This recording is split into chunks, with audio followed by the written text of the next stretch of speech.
C'est un peu la réponse du berger à la bergère. Aujourd'hui, la société Ethical Coffee a opéré une saisie en contrefaçon dans les locaux de Nespresso France. En juin dernier, c'est la société suisse qui subissait une saisie demandée cette fois par Nespresso. Depuis l'ouverture du monopole l'an dernier, la guerre fait rage.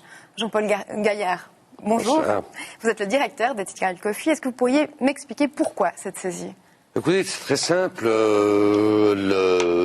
C'était pour une saisie contrefaçon est destinée à mettre en sécurité des preuves qui pourraient disparaître. Et nous voulions mettre en sécurité, ce qui a été fait, des preuves démontrant la violation d'un de nos brevets par le groupe Nestlé, un brevet très important. C'est un brevet qui se situe sur une machine, c'est ça ? Oui, absolument, oui.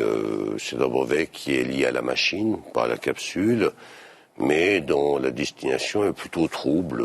Voilà, c'est pour essayer de décourager le consommateur d'utiliser nos capsules qui, par ailleurs, fonctionnent très très bien dans le marché, ce qui rend, je pense, Nestlé un peu nerveux. Elles sont considérées comme très bonnes, moins chères, biodégradables. On va entrer bientôt chez Monoprix, oui, donc tout va bien. Est-ce que c'est une mesure de rétorsion ? Parce qu'on voit qu'eux aussi vous attaquent, vous vous attaquez mutuellement depuis un petit moment. Non, c'est eux qui nous ont attaqués, mais sur quelque chose qu'on n'a toujours pas compris, c'est qu'ils nous ont attaqués sur un truc qui a à voir avec la machine. On ne fait pas de machine. Eux se comprennent, j'espère. Enfin, je suis même pas sûr. Non, c'est simplement la protection de deux choses. C'est les droits, c'est mon droit et mon devoir en tant que mandataire de ma société de protéger les actionnaires et aussi de permettre aux consommateurs de garder un choix par rapport à un Nespresso qui préférerait bien sûr que le consommateur n'ait pas de choix.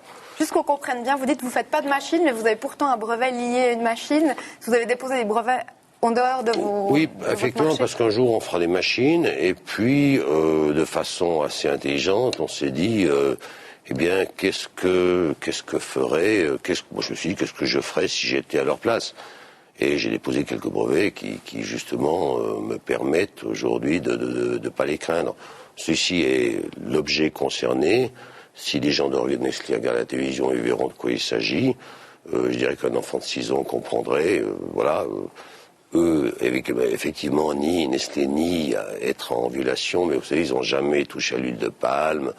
Ils n'ont jamais encouragé la... Oui, non, ils n'ont jamais fait. Greenpeace a tort, vous savez. Donc nous, forcément, on a tort. Voilà, Jean-Paul Gaillard, je vous remercie. On arrive au terme de l'interview. Je vous souhaite une excellente soirée. Merci et vive la liberté pour le consommateur.